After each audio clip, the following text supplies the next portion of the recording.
એક ભાઈ મને પૂછેલું, મને કે વરરાજાને ઘોડા ઉપર ચડાવવામાં શું કામ આવે? એટલે અમારા હાસ્ય કલાકારો તો અલગ બધું આનંદ કરાવતા હોય છે કે એને મોકો આપવામાં આવે. ના, ઇટ ઇઝ રોંગ. સદીઓથી ચાલ્યો આવતો આપણો રિવાજ છે આ, કે વરરાજાને પોતાના પિતાના ઘરે, પોતાના ઘરે એ ફુલેકું ચડાવવામાં આવે. આગલે દિવસે, તે દિવસે એને ઘોડે ચડાવે. અને ગામમાં ઘરે ઘરે, હવે તો સમય નથી માણસો પાસે, નહીતર ઘરે ઘરે, અમારે તો સૌરાષ્ટ્રમાં રિવાજ હતો, ફુલેકું ઘરે ઘરે જાય વરરાજો. આખા ગામમાં કોઈ ઘર બાકી ન હોય સાહેબ, ત્યારે આખું ગામ જાગતું હોય અને ત્યાં વરરાજા ઉભા રહે એટલે દીકરી એને ચાંદલો કરે અને ફુલેકું વધાવે, કંઈક લખાવે. અને જેવા જેને લખાવી નોટમાં લખાતું જાય કે ફલાણા ભાઈના ફુલેકાના એટલા, ચાંદલાના અલગ, કે ફુલેકાના એટલા. એ જેવું ફુલેકું ન થાય એટલે હારે ખાંડની ડોલું ભરીને ઉભા હોય.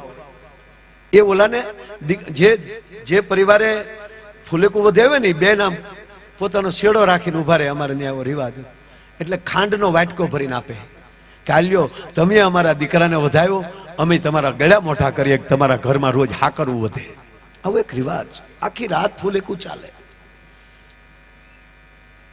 અને પછી જ્યાં અહીંયા પરણવા આવે ત્યારે પણ એનો વરઘોડો નીકળે, એનો હામૈયું થાય. બે પરિવારમાં, બે ગામમાં વરરાજાને મને એટલે એને ઘોડે ચડાવવામાં આવે, પાછળ ગીત ગાય બધા. તો મને કે એને રાજાનો પોશાક પહેરાવવામાં શું કામ આવે છે અને એને આવી રીતે ઘોડે શું કામ ચડાવવામાં આવે? આપણે તો નો પ્રોબ્લેમ, આવો પરિવાર છે આપણો.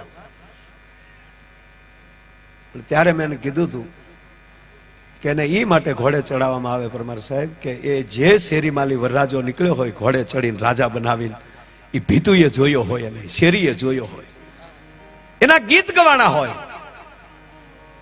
અને પછી લગ્ન પછી કોઈ પણ સમયે એ શેરીમાંથી યુવાન દીકરો નીકળે ત્યારે એને યાદ આવે કે આ શેરીએ મને રાજા તરીકે જોયો છે, અહીંયા મારે કોથળી પી ન હલાય. જવાબદારી વધે છે સાહેબ.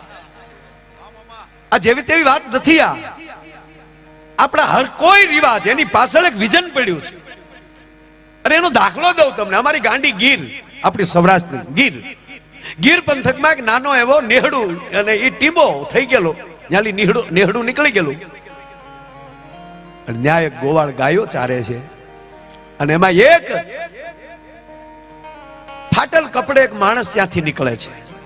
ગરીબાઈ આટો મારી ગયેલી છે, ફાટલા કપડા છે, પણ એ ટીબો જે સામે દેખાણો, વેરાન વગડો છે, કોઈ માણસો નથી, કેવલ એક વ્યક્તિ ગાયો ચારે છે. પણ જ્યાં ટીબો નજીક આવ્યો એટલે એના માથાનું ફાળિયું હતું ને, એની એને ભેઠાઈ વાળી લીધી. કપડા ફાટલા હતા ને એને ઢાંકી દીધા, મર્યાદા લઈ લીધી. અને ત્યારે ઓલો ગોવાળ પૂછે છે કે ભાઈ રામ રામ. તાકે રામ રામ, એક વાત પૂછું તમને? કે પૂછો ને ભાઈ. કે આ વેરાન વગડો છે, ગાંડી ગીર છે, અહીંયા કોઈ માણસ નથી, જંગલ છે આ, અને કોઈ ન હોવા છતાં તમે અહીંયા ભેઠાઈ કેમ વાળી? કોની શરમ લાગી તમને? અહીંયા ક્યાં તમને કોઈ જોવે છે? ત્યારે માણસ જવાબ આપે છે, એક વાત કહું તમને ગોવાળભાઈ, કહો ને. અત્યારે આ ટીબો જોવો છો ને, પેલા એક નેહડું હતું, પાણી ખૂટ્યું, ખડ ખૂટ્યું એટલે લોકો બીજે ફરી ગયા. પણ એકવાર આયા નેહડું હતું.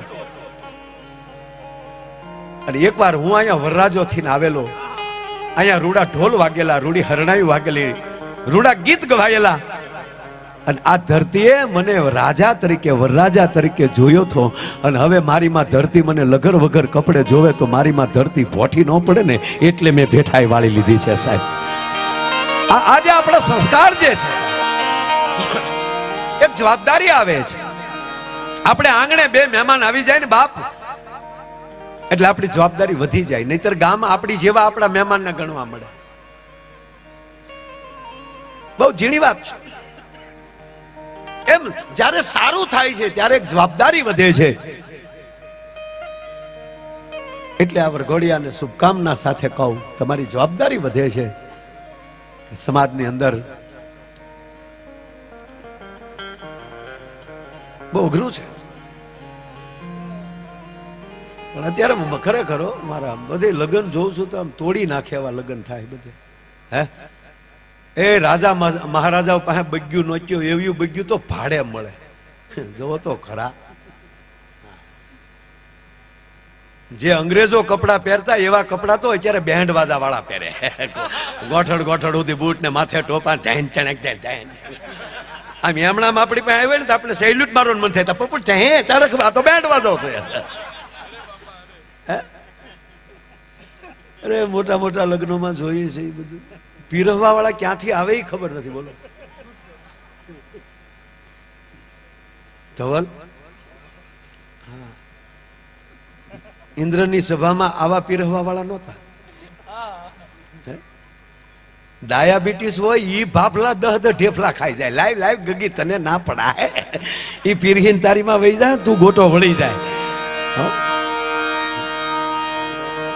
ટૂંકમાં આજે 21મી સદી 25 વર્ષ પૂરા કરીને 26મા વર્ષમાં પ્રવેશ કરવા જયારે જઈ રહી છે, ઈ યુગના હું તમે માણા છીએ. બરોબર આમ કેવાય મધ્ય સૂરજ તપે છે જો જીવતા આવડે તો. બાકી પૂછવા વડીલોને કેમ પૈણ્યા, બહુ તાણ હતી મારા. પણ છોકરાઓ તમે બધા ભાગશાળી છો, હવે સંબંધે જોઈને થાય. પેલા એ નહોતું. વડીલો પૂછો, વડીલો સંબંધ કરતા ફાઈનલ.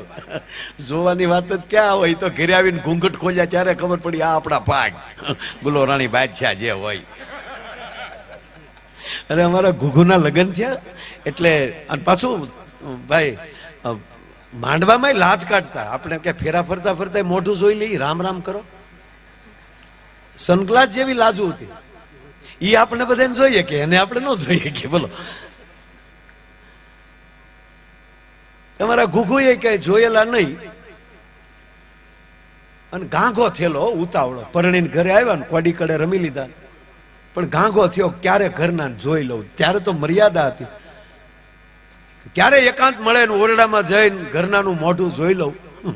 એમાં ઘુઘાએ બરોબર મોકો જોઈ અને ઓરડામાં ગયો તો ગણે થાપના પાસે બેઠેલા લાદનો ઘૂંઘટો તાણી. અને આમ જા લાજનો ઘૂંઘટો ખોલ્યો ઘુઘુએ. ઓહો, ડુંગળીને દાણા જેવડું માથું,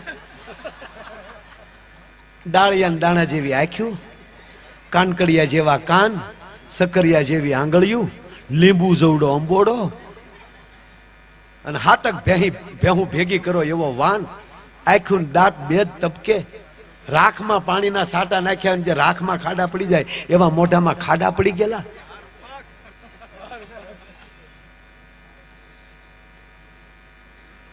$150 ગ્રામ કંકુ ભેગું કરીને જે લાલ કર્યું એવી લાલી કરેલી મોઢા.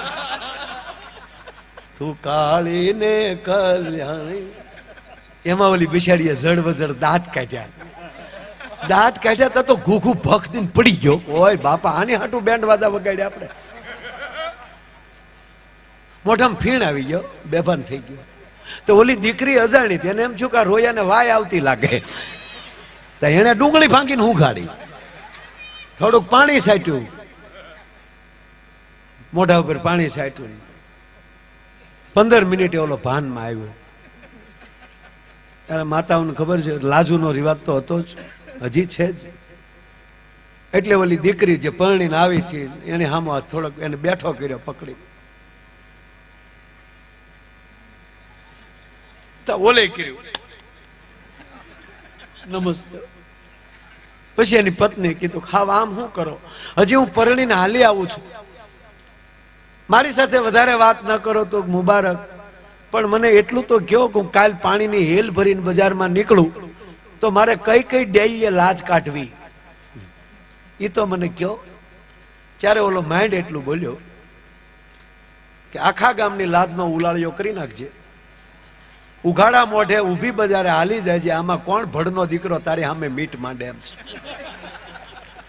અને રહી વાત લાજની, તારે લાજ કાઢવી હોય તો મારી એકની કાઢજે, તારે મને જો જીવવા દેવો હોય.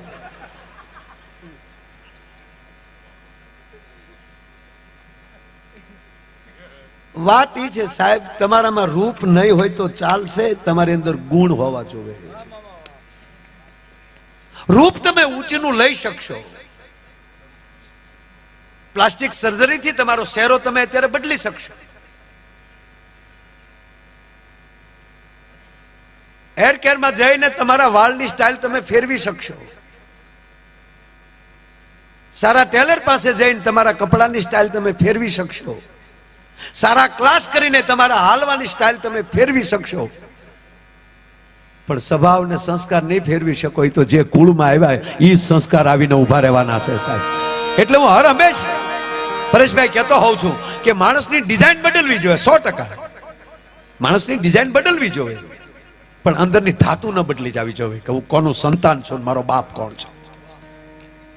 જ્યારે અંદરની ધાતુ ન બદલે ત્યારે માની લેવાનું કે એનો પછી કોઈ પલ્લો નહીં પકડી શકે. આ બધી વ્યવસ્થા છે. સંસ્કાર વ્યવસ્થા નથી, સંસ્કાર જીવન છે. સંપત્તિ વ્યવસ્થા છે, સંસ્કાર જીવન છે. સંપત્તિ અહીંયા મૂકીને જવાનું છે, સંસ્કાર હારે આવવાના છે. અને દીકરીબાના લગ્નમાં આવો જે કાર્યક્રમ આવું સરસ મજાનું રાખવું એ એના સંસ્કાર ખોરડાના દેખાડે છે. એટલે ખરેખર આજનો અતિ અનેરો કાર્યક્રમ છે. અને મેં પહેલા કીધું એમ કે પરિવારમાં ઉજળામાં ઉજળો કોઈ પ્રસંગ આવતો હોય તો એ લગ્ન છે. પછી દીકરાના લગ્ન હોય કે દીકરીના લગ્ન હોય. દીકરાના લગ્ન છે એ અતિ હરખ છે. દર્શન આ પ્રસંગ પછી ને એટલે તમારા બાનો વરની માનો હાથ બેહી જાય. આવજો હસવાડાનો હસવાડા. પણ મારે વાત એ કરવી છે કે અતિ દુર્લભ પ્રસંગ છે એ દીકરીનો છે. દીકરાના લગ્નમાં કેવલ હરખ છે. શું કામ? કે ગ્રહ લક્ષ્મી આવવાની છે અમારા આંગણે. પણ જ્યારે જે ખોરડે પરેશભાઈ દીકરીના લગ્ન હોય એ એક સાબડાની અંદર હરખને મૂકી ગયો અને એક સાબડાની અંદર કરુણા મૂકી ગયો અને પછી ધર્મ કાંટો ઊંચો કરો. એ આમાં કેટલો હરખ કે કેટલી કરુણા એ નક્કી ન કરી શકો. એ દીકરીનો પ્રસંગ છે, જેવી તેવી વાત નથી સાહેબ. તમારી સાથે રહેનાર માણસ પણ ખુશ રહેવો જોઈએ. તો જીવન સાથી કેમ ખુશ ન રહે? બેય નહીં. દાંપત્ય જીવનનો અર્થ જ છે કે એકબીજાના વિચારોને અનુકૂળથી જીવવું, એકબીજાના સ્વભાવને અનુકૂળથી જીવવું. આનું નામ દાંપત્ય જીવન. બેયના સ્વભાવને અનુકૂળ થવું.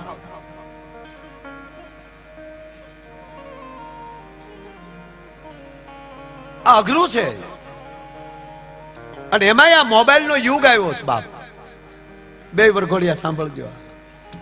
લગ્નનો બીજું નામ છે ભરોસો, વિશ્વાસ. જે પરિવારમાં ભરોસો હશે, જે પરિવારમાં વિશ્વાસ હશે, એના દાંપત્ય જીવનને કોઈના બાપની નજર નહીં લાગે. પણ જ્યારે વિશ્વાસ તૂટે છે, ભરોસો તૂટે છે અને અંદર વેમ પ્રવેશ કરે છે, એનું જીવન ઝેર થઈ જાય.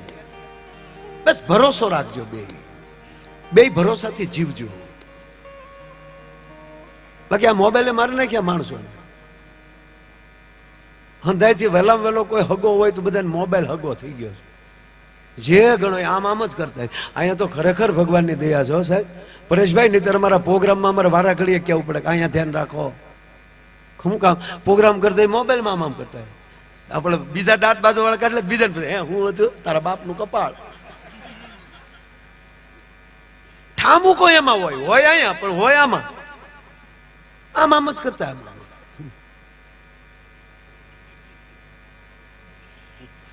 એ આમ હું કામ કરવું પડતું છે ત્યારે એમાં હું આવતું છે એ મને ખબર નથી. બોલો.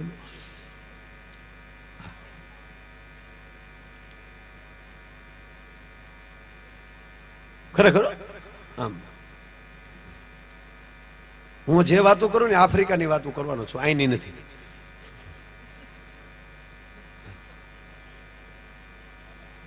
કારણ કે મહેમાનો ખૂબ બધા આવ્યા હોય, પાછું બધાને હાજરી દેવા જવું હોય, સમય ઘણો થયો છે એટલે થોડુંક હલન ચલન રહે.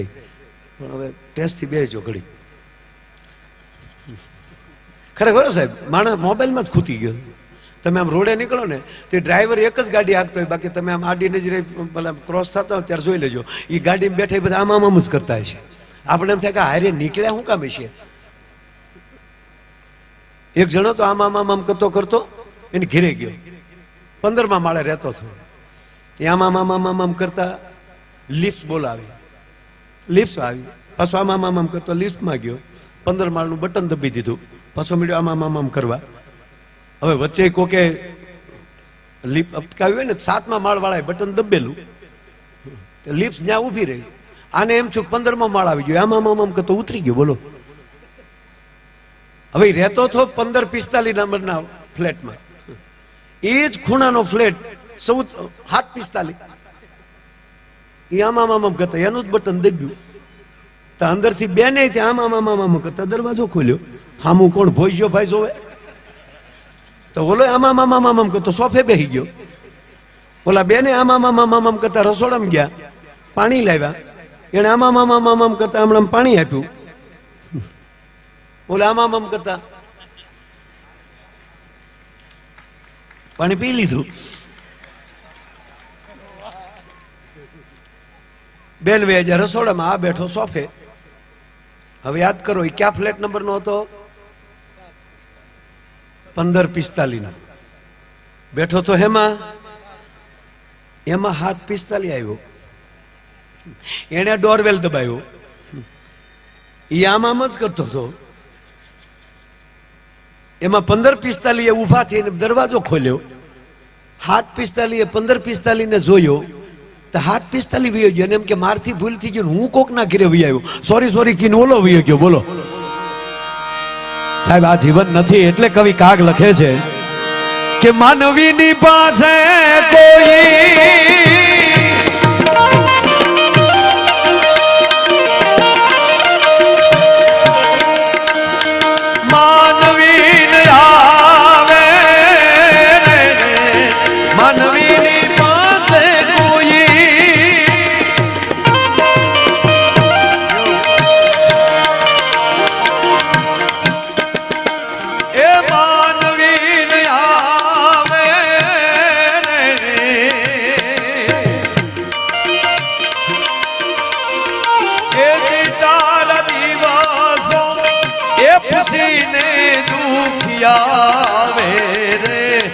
આવકારો મીઠો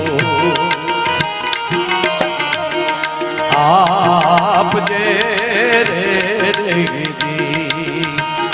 તાર કાને રે સંકટ કોઈ સાંભળાવે રે એ બને તો થોડું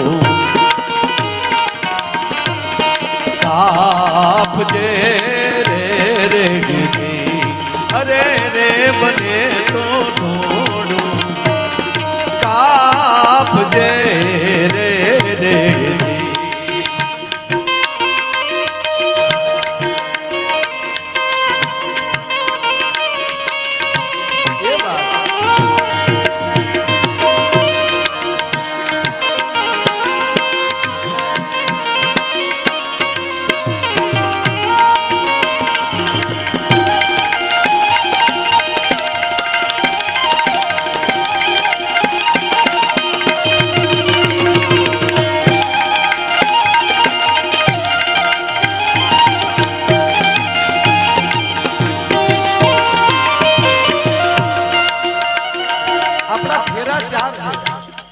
પ્રતિજ્ઞા 7 છે. બીજા રાજ્યોમાં 7 ફેરા ફરે છે, સતપતિના 7. આપણે 4 ફેરા ફરીએ છીએ અને પ્રતિજ્ઞા 7 લઈએ છીએ. એમાં પ્રથમ પ્રતિજ્ઞા છે બને વરઘોડિયાની કે તમારે આંગણે મહેમાન આવે એને દેવ માનજો, તમારા અતિથિને દેવ માનજો. એટલે કવિ કાગ લખે તારા આંગણિયા પૂછી કોઈ આવે આવકારો મીઠો આપજે. અને માનવીની પાસે કોઈ માનવી ના આવે પણ તારા દિવસો ખુશી દુખિયા આવે આવકારો મીઠો આપજે. અને કાગ બાપુ લખે શું કહે?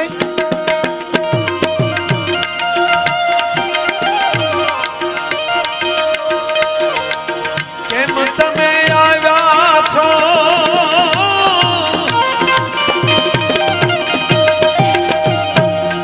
એમ નામ કહેજે, કેમ તમે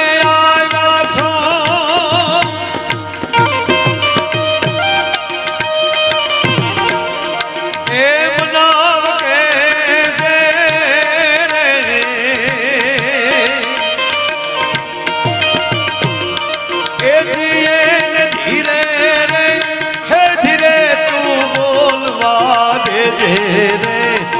આવકારો મીઠો આપજે રે રે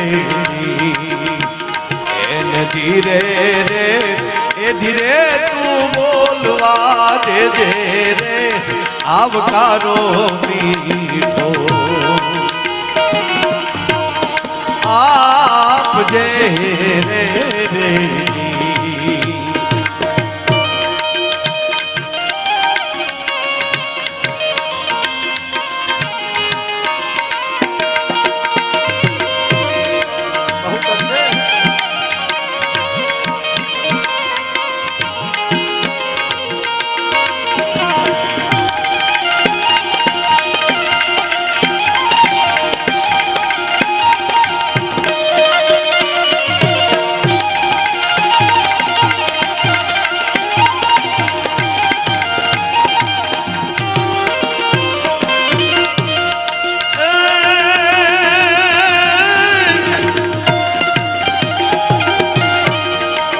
વાત એની સાંભળીને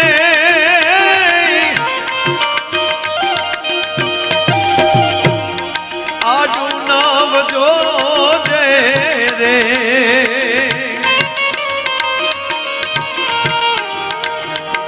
વાત એની સાંભળીને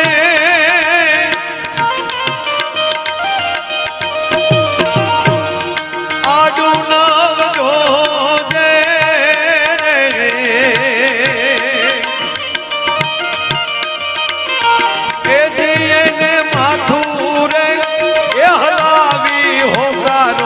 દેજે રે આવકારો મીઠો આ શબ્દ બહુ સરસ છે મહેમાન હોય કલાકાર હોય એને તમે કેમ સાંભળો છો એના ઉપર આધાર વાત એની સાંભળી આડું ન જોજે ઊભું થવાની વાત તો ઘરે ગઈ વાત એની સાંભળી આડું ન જોજે આ લક્ષણો બતાવ્યા છે ભાઈ મહેમાનોના ડાયરાના એને માથું હલાવી હોકારો દેજે તમે એવી રીતે સાંભળો ને તો અમારે આમાં ખાલી થતા હોય અને જે ખાલી થઈ શકે ને એ જ હામાવાળાને ફૂલ કરી શકે પણ પીવા વાળો તો જોવે ને એટલે તેમ પછી ઓલું ન સમજતા એમ અરે એ વાતે હાસી પાછી જો ને હવે કીધું એટલે એ ભેગું યાદ આવ્યું એટલે કહી દઉં જે ખાલી થાય ને હામાવાળાને ફૂલ કરી શકે અરે એક બોટલ ખાલી થાય તો હામા વાળાને ફૂલ કરી દે તો આ તો માયો ખાલી થાય છે તમે નો ફૂલ થાવ હું વાત કરો ભલા માણસ એક કાચની બોટલ એક ભાઈ મને હમણાં પૂછ્યું મને કે બાટલામાં ને બોટલમાં શું ફેર મેં કીધું બાટલો ચડાવવો પડે અને બોટલ તો એને હાચે ચડે આ બાજુ તો બહુ ઓછું છે એ તો કોઈ આ તો અમારી દીવ બાજુની વાત કરું અમારી એ બાજુ દીવ રહ્યું ને આ બાજુ તો બહુ ઓછું છે હા છેલ્લી પંક્તિ સાંભળજો અને તારે આગળ મહેમાન આવી જાય તો કાગયે ને પાણી પાજે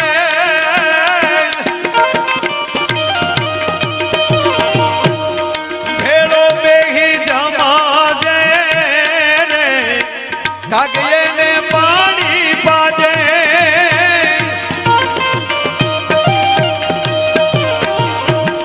ભેળો બેહી જમાજે રે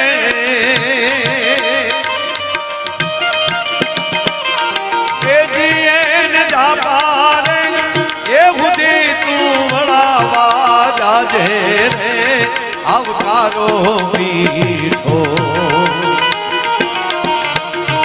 આપજે રે તારા આંગણિયા એ પૂછીને જે કોઈ આવે રે આવકારો મીઠો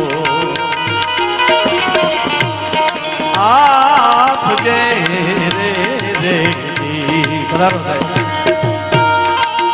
અમારા પરમાર સાહેબ ને તાળીઓથી વધાવો પરેશભાઈ અમારા ભાણેજ છે આપીએ પીઆઈ સાહેબ અને એક જાબાઝ અધિકારી છે તમારા વિસ્તારને મળ્યા છે બહુ સારી ફરજ બજાવે છે બે મિત્રો મને કીધું, વાત કરી એટલે એને પણ હરખ હતો 2-3 દિવસ થયા કે અમારે અમે બધા પ્રોગ્રામમાં આવવાના છીએ, પરેશભાઈ સાથે અમારે સંબંધ છે.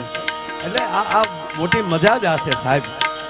મેં પહેલા કીધું ને કે તમારો પ્રસંગ ત્યારે જ દીપે કે જ્યારે તમારા આંગણે પ્રસંગની અંદર આવા મોઘેરા મહેમાનો બેઠા હોય. અને મહેમાનો ક્યારે આવે? તમારો પોતાનો વ્યવહાર છે. એટલે પરેશભાઈનો વ્યવહાર દેખાડે છે આ મહેમાનોની હાજરી. ઘણા મહેમાનો તો વહેલા હેરી થોડા વયા ગયા છે, કારણ કે બધે પહોંચવાનું હોય, અમુક બીજી હોય. હા, માણસોને બહુ જગ્યાએ કામ હોય છતાં, કારણ કે અત્યારે કોઈ પણ માણસ પાસે કિંમતીમાં કિંમતી વસ્તુ હોય તો સમય છે. અને એક કિંમતી સમય જ્યારે આપે છે એટલે હું તમારો સમય બિલકુલ વેડફવા નહીં દઉં, તમને આનંદ કરાવો. હા, અને આમાં કીધું ને કાગે એને પાણી પાજે. સાહેબ, આપણા ગુજરાતની તો પરંપરા છે જ, પણ આ ઉત્તર ગુજરાત આપણું, અમે આમ તો ખાસ કીર્તિદાનભાઈ નો શબ્દ છે કે આ ઉત્તર ગુજરાત નથી, ઉત્તમ ગુજરાત છે. કીર્તિદાનભાઈ ઉત્તમ ગુજરાત ને હકીકત સાહેબ. તમારા આ બધા આ વિસ્તારના જે ગામો જોઈએ છે, ગામમાં પ્રવેશ કરીએ છીએ કે મંદિરમાં પ્રવેશ કરીએ છીએ નક્કી નથી થતો. આવા ઉજળા ગામ તમે બનાવ્યા છે. એક મહિનો દિવાળી ઉપર ઉત્સવ ચાલે છે દરેક ગામોમાં. જ્યાં દેશ પરદેશોમાં મિત્રો વસે છે એ બધા પોતાના વતનમાં આવીને કે આ ઉત્તમ ગુજરાત ન કહેવું તો કેવું શું મને કહો તમે. એટલે ખોટા વખાણ નથી કરતો, પણ દરેક સમાજની, આ તો બ્રહ્મભટ્ટ સમાજનું ખોરડું છે, પણ 18 વરણની આપણી પરંપરા. એમાં દેહાઈભાઈ ઘરે ચા પીવા ખાલી ગયા હોય તો સાહેબ ઊભા થઈ ત્યાં પેરામણી કરાવે કે મહેમાન ખાલી ન જાય. મેં એકવાર પૂછેલું કે ભાઈ તમે કાંઈ નહીં તો જે પહોંચી શકે કવર પેરામણી કરે. મને કે પેલા ભાઈ આપણે માલધારી હતા, બધા માલ રાખતા, અને કોઈને જરૂર હોય અને આપણા ઘરે આવી જાય તો આપણી પાસે માગી ન શકે, એટલે ગરધણી સામેથી અને પેરામણી કરતા એ હજી સુધી પરંપરાઓ જાળવી રાખી છે. મારો કહેવાનો શું, 18 વરણની કાંઈક ને કાંઈક ગુણવત્તા છે બધાયમાં. આ બારોટ ખરા પણ બ્રહ્મભટ્ટ છે. આખા સમાજનો એક લેવલ છે, બારોટ સમાજનો એક લેવલ છે. અને 12 પ્રકારની હઠ રાખતા, એટલે 12 હઠ, એમાંની બારોટ થયું. હઠ આ ન થાય એટલે ન થાય. આ સમાજની પરમાર સાહેબ એના 12 હઠ. જેમ બાળકમાં બાળ હઠ હોય, રાજ હઠ હોય, અશ્વ હઠ હોય, પણ એક જ જ્ઞાતિમાં 12 પ્રકારની હઠ કે હાથ ન ફેલાવવું, હું યાચક ન બનવું. આવા 12 પ્રકારની હઠ લઈને બેઠેલો એ 12 હઠ સમાજ, એમાં આ બ્રહ્મભટ્ટ પરિવાર એને આગળ આવ્યો છું. કાગયે પાણી પાજે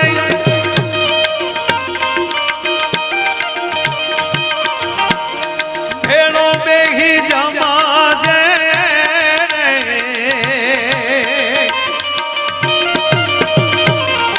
એ જીએ જાબારે એ હુદી તું વળાવા જાજે રે આવકારો મીઠો આપજે રે અરે આવકારો મીઠો તારા આંગણિયા પૂછી કોઈ આવે આવકારો મીઠો આપજે. હવે તો આપણી પાસે લોકેશન આવી ગયા એટલે બધા લોકો, નહીતર આપણો પ્રસંગ હોય ને તો આજુબાજુના ગામોમાં માણસો સાઈન જાપે બેસતા કે ફલાણા ભાઈની ઘરે પ્રસંગ છે, કોક વટે બારગું નીકળશે અને પૂછે ફલાણા ભાઈનું ઘર, હા બસ આગળ વ્યા જાઓ, આગળ વ્યા જાઓ. તારા નામ પૂછી પૂછીને માણસો આવે એવું નામ કરજે, કવિ કહે. પ્રસંગો બધાય કરતા હોય પણ એક તમારો પ્રસંગ એ આખા પરગણાને ખબર પડી જાય ફલાણા ભાઈની ઘરે આ પ્રસંગ છે.